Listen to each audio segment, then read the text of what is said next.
I never thought I'd end up writing something like this, but here I am. My name's Mark, and I want to tell you what happened because I honestly don't know what to do anymore. I've been with my wife, Lisa, for about 10 years. We got married young, had a pretty good life, or so I thought. We didn't have kids, but we had a house, good jobs, and most importantly, I thought we had trust. That's what makes what I found out so fucking brutal. 3 months ago, I was diagnosed with cancer. It hit me like a ton of bricks. One day I was fine, the next I was told I had a rare form of aggressive lymphoma. You could say my world turned upside down. The first thing I did was tell Lisa. She was supportive, or so I thought. She was crying, holding my hand, promising she'd be there every step of the way. But something changed in her after the diagnosis. She started acting weird, distant, distracted on her phone all the time. I brushed it off at first, thinking she was just stressed or maybe overwhelmed by everything. But then things started adding up. She'd leave her phone in the bedroom when she went to work, then suddenly start taking it everywhere, even to the bathroom. She became more bitchy, snapping at me over the smallest things, and her excuses for everything seemed flimsy. She said she was stressed, tired, working late, but I knew her. She wasn't the type to be suspicious or secretive. She was pretty straightforward. Still, I didn't want to accuse her. Not yet. I had enough on my plate with the cancer. I wasn't looking for trouble. Then one night I woke up around 3 a.m. to find her not in bed. I thought maybe she was up working or scrolling her phone, so I didn't think much of it. But when I reached for my phone on the nightstand, I noticed something strange. Her phone screen lit up with a message from someone named Jake, my best friend from childhood. I should mention that Jake and I grew up together, and he's always been like a brother to me. I trust him more than anyone in the world, or I did. The message was explicit. It said something like, "Can't wait to see you tonight, I miss you." My stomach sank, I froze. My heart started pounding so loud I thought it might break out of my chest. I couldn't believe what I was reading. I looked closer and there were more texts about meeting up, about sneaking around, about sex, all from Lisa, my wife. The woman who promised to love me through everything. I couldn't believe it. My mind spun. I felt like I was drowning in a flood of betrayal. I pulled back the covers and stared at her phone, trembling. Everything suddenly made sense: her secretive behavior, her bitchy attitude, the late nights she claimed were work. She was sleeping with my best friend. How long had this been going on? Was it after I got sick? Did she even care? I couldn't even cry or get angry yet. I was just numb. I stayed still for a minute, trying to process what I'd just seen. My wife, who I thought I knew, was cheating on me with the one person who was supposed to be my brother. It hit me so hard. All the trust, all the good times, everything I believed in, shattered in an instant. I wanted to confront her then and there, but held back, knowing that this was just the beginning. I needed to figure out what to do next, but I already knew this wasn't going to end well. The next morning, I woke up feeling like I had been run over by a truck. I knew I couldn't ignore what I saw. I needed to talk to her, face her, get some answers. But I also knew that whatever her excuses, my world was about to change forever. I wasn't just hurt. I was furious, betrayed at the deepest level I've ever experienced. I was filled with a mix of sadness and rage, and I wondered if I could even look at her the same way again. That morning, I didn't say much at first. I just sat there, staring at my coffee, trying to keep my mind from spiraling out of control. I kept replaying those texts over and over, Jake and Lisa together, like they had some secret life I didn't know about. It was surreal. I kept asking myself how I missed all the signs, how I didn't see it coming. The worst part was I trusted her. I really believed we had something real. How could she do this to me? How could she betray me like this, especially now when I was fighting for my life? I finally got up and went to her. She was still in bed, half asleep, with her hair a mess and a guilty look on her face. When I confronted her, her face instantly changed. She looked defensive, annoyed, even like I was bothering her for something trivial. I showed her the phone, the messages, and her face twisted into a dismissive sneer. "Oh, come on, Mark. What's the big deal? It's just sex," she snapped, rolling her eyes. "You're sick, you're weak. I needed someone who actually cares about me. Jake's always been there. He's my friend." I felt my blood boiling. I couldn't believe her. That was her excuse. Sex with my best friend, just not a big deal. It was like she was trying to brush it off, make it into some stupid joke. I couldn't even speak. The anger was choking me, but I also felt a deep sadness, like my entire world was crumbling. How could she lie so easily? How could she pretend it was nothing? She started getting defensive, raising her voice. You're always so dramatic. It's not like we're married to some perfect fairy tale. It's just sex, Mark. You're sick. You don't even know what you want anymore. Maybe I need someone who actually gives a shit about me. That's when I saw her bitchy side come out full force. She was sneering, accusing me of being insecure, of not trusting her. All her lies, all her bullshit. I felt like I was losing my mind. I wanted to scream at her, to shake her. But I just walked out of the room, feeling numb, trying to hold myself together. After she left for work, I sat on the couch, shaking. I kept thinking about those texts, about the fact that she slept with my best friend. How long had they been doing this? Was it since I got sick? Did she even care? It felt like a knife twisting in my gut. I couldn't even cry anymore. I just sat there, staring at nothing, trying to process what I just learned. That night I couldn't sleep. Every time I closed my eyes, I saw her face, that sneer, those texts. I kept asking myself if I should call Jake, confront him, or just cut him out of my life. Honestly, I didn't know what to do. I felt betrayed, angry, hurt, like I had been sucker punched in the stomach. I never thought I'd see this side of her, especially not after everything we'd been through. It was like I was living someone else's nightmare. By morning, I knew one thing: I couldn't stay silent. I had to decide whether I was going to fight for this or just walk away. But deep down, I already knew I wasn't going to stick around for her bullshit. I never thought Lisa, my wife, would do something so cold and calculated, but she did. And now everything was different. The next few days were a blur of anger, sadness, and a kind of numbness I couldn't shake. I kept replaying her words in my head, her bitchy attitude, the way she dismissed everything I said as if I was the problem. I found myself snapping at her over small things. Every word she said felt like a lie. Every glance she threw my way was filled with contempt. But I also knew I couldn't keep going like this. Something had to give. I decided I needed to confront Jake. I couldn't just sit here and pretend it didn't happen. I arranged to meet him at the local bar, the one we used to go to when we were younger. I needed to hear his side of things, to see if he even cared about what he was doing or if he thought it was just some stupid game. I was furious but also broken inside. I didn't want to believe my best friend had done this to me, not after all those years of friendship. When I saw him walk into the bar, my stomach clenched. He looked surprised but not guilty, more like he was expecting a confrontation. We sat down and I didn't waste any time. I just laid it all out. The texts, the fact that I'd seen everything, how I felt betrayed on levels I didn't even understand.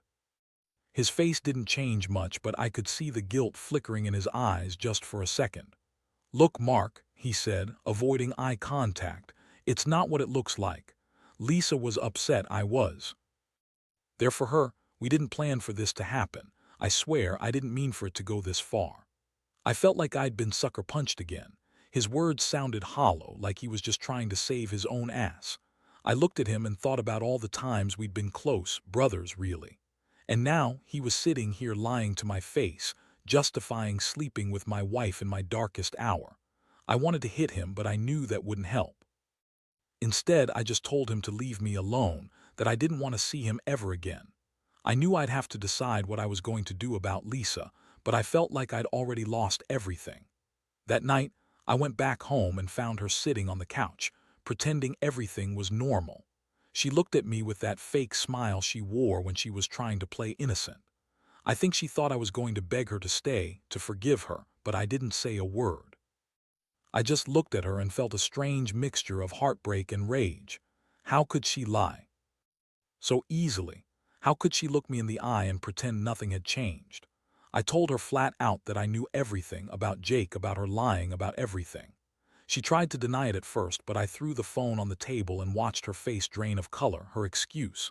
She said she was just lonely, that I'd been distant, sick, and not paying enough attention. She said Jake was just a friend, that she never meant for it to get out of control. But I knew better. I knew that was bullshit. She kept arguing, calling me paranoid, accusing me of overreacting. She even had the nerve to say she was sorry if she hurt me, like it was some kind of mistake she made, not betrayal. I wanted to scream at her, to shake her and tell her how much she'd hurt me. Instead, I just got up and told her I needed time. I couldn't look at her anymore, not like this. That night was the hardest. I lay awake for hours, feeling the weight of everything I'd learned. The trust I had was shattered. My wife, the woman I loved, had slept with my best friend, my brother, in every way that mattered. I kept asking myself how I was supposed to move forward from this.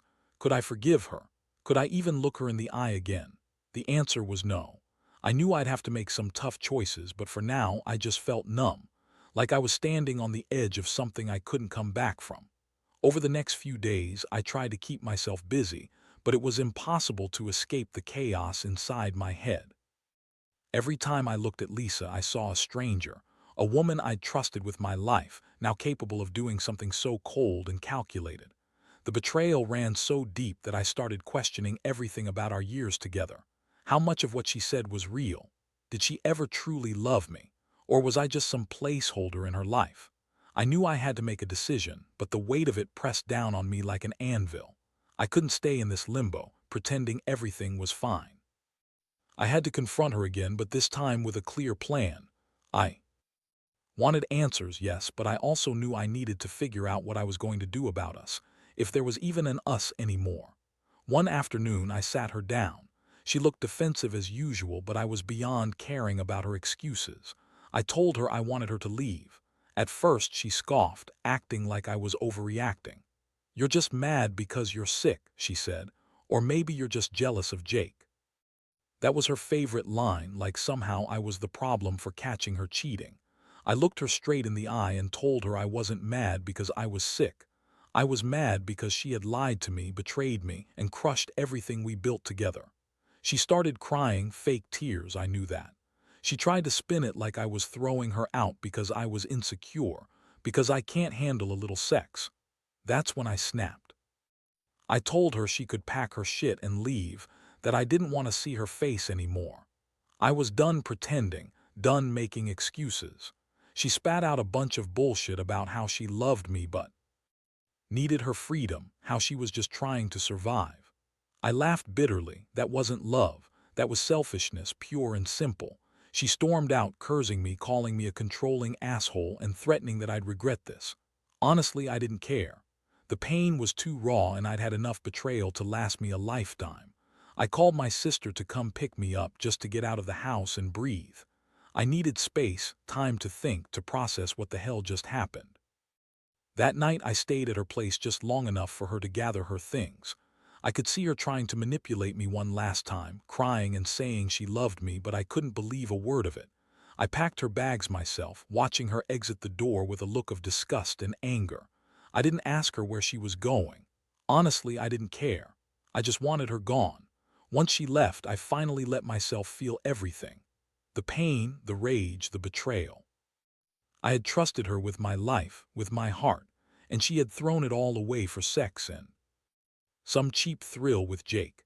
I felt like I'd been punched in the stomach, like I'd lost my best friend, my wife, my sense of what was real. The silence that followed was deafening, and I sat there, staring at the empty house and wondering how I was supposed to pick up the pieces. In that moment, I realized I was alone, not just physically, but emotionally. I had to rebuild myself from the ground up. I didn't know what my future held, but I knew it wouldn't include her. And honestly, I felt a strange sense of relief, mixed with the heartbreak. I'd lost a lot, but maybe, just maybe, I could finally start healing. The days that followed were some of the darkest I've ever experienced. Without her around, the silence in the house was oppressive. I'd wake up and feel this deep void where Lisa used to be, both physically and emotionally. It was like all the warmth and comfort I thought I had was gone in an instant. I kept replaying everything, the betrayal, her lies, the way she dismissed my feelings. It was so much to process, and honestly, I felt like I was losing my mind a little. But amidst all the chaos, a strange clarity started to take hold. I couldn't keep living in this fog of pain and anger. I had to decide what I was going to do next, whether to try to forgive her or to finally cut the cord once and for all. I knew I couldn't stay in this house forever, haunted by what she did. I needed to get out, get some perspective, figure out who I was outside of this mess. So I made a plan. I started seeing a therapist, not just to deal with my cancer, but to help me process the betrayal. It was embarrassingly hard to open up because I'd always been a strong, independent guy. But I realized I needed help. I needed someone who wasn't emotionally involved in my mess to tell me what was real and what wasn't. The sessions were tough, but they forced me to confront my feelings, the rage, the sadness, the utter disappointment. In the meantime, I started reconnecting with some old friends, people I'd drifted from over the years. I needed support, and I didn't want to rely on my family too much. I wanted to rebuild myself piece by piece. I also told my brother about everything: the texts, the betrayal, Lisa's departure. He was furious just as I was, and he made it clear that I wasn't alone. Having that support was a small comfort, but it helped keep me grounded. One day, I decided I had to be honest with myself. I couldn't keep pretending everything was fine, not when I was hurting so badly. I sat down and wrote a letter to Lisa, not to send her, just to get my feelings out. I poured everything into it: the pain, the sense of betrayal, the disbelief. I told her I hated her for what she did, that she'd broken my trust in a way I never thought possible. I told her I didn't know if I could ever forgive her, but I knew I had to move on. That's when I accepted something I'd been fighting against for a while. I was better off without her. I'd lost my wife, yes, but I was gaining strength. I realized I'd been holding on to a fantasy, a version of our life that no longer existed. I couldn't undo what had happened, but I could choose how to move forward. I decided I'd focus on myself, on healing. Maybe I'd never fully trust again, but I knew I had to start rebuilding my life, one step at a time. Looking back now, I see how much I've grown from this nightmare. It's been a brutal lesson in trust, betrayal, and resilience. I feel like I've been through hell, but I also feel like I've come out the other side a little stronger. I don't know what the future holds. I might be single for a while, or maybe I'll find someone who genuinely cares. But one thing for sure, I'll never let someone betray me like that again. Not in my darkest hour, not when I needed love and support the most. I learned that trust is a fragile thing, and sometimes you have to lose everything to realize your own strength. Now, as I sit here reflecting on everything, I realize just how much this messed up chapter has changed me. Losing Lisa, my wife, the betrayal, Jake, it's a pain I wouldn't wish on anyone. But in some twisted way, it forced me to look at myself honestly for the first time in years. I've had to face the fact that I was trusting, maybe too trusting. I believed in the fairy tale, in the idea that if you loved someone enough, they'd never hurt you that badly. Turns out, that's not always how it works. What I learned from all this is that trust isn't something you give blindly. It's something you have to earn, and even then, it's fragile. I was blinded by love, by the life I thought I had, and I ignored the warning signs, the distant attitude, the secretive behavior, the way she dismissed my fears. Now I see that I should have listened to myself more. I should have paid attention to what she was really saying with her actions, not just her words. The heartbreak still lingers, but it's less sharp than it was at first. I've come to accept that some things are beyond my control, and sometimes people you love just aren't who you thought they were. It's an uncomfortable truth, but it's one I needed to face. I also realize that I don't want to spend my life bitter or angry. That only hurts me more. Instead, I want to focus on healing, on rebuilding my sense of self. I still have a long road ahead. Cancer is still a part of my life, and that's a battle I'll continue to fight. But now I feel like I'm fighting for myself, not just against the disease, but against the betrayal and heartbreak. I've learned that resilience isn't about never falling down. It's about getting back up each time you do. And I've fallen hard, but I'm getting up now.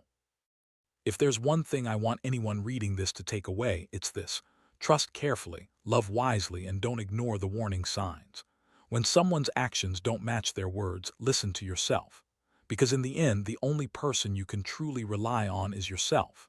And no matter how dark things seem, there's always a way forward, even if you have to stumble your way there. I can't say I'm fully healed yet, but I know I'm stronger than I was before.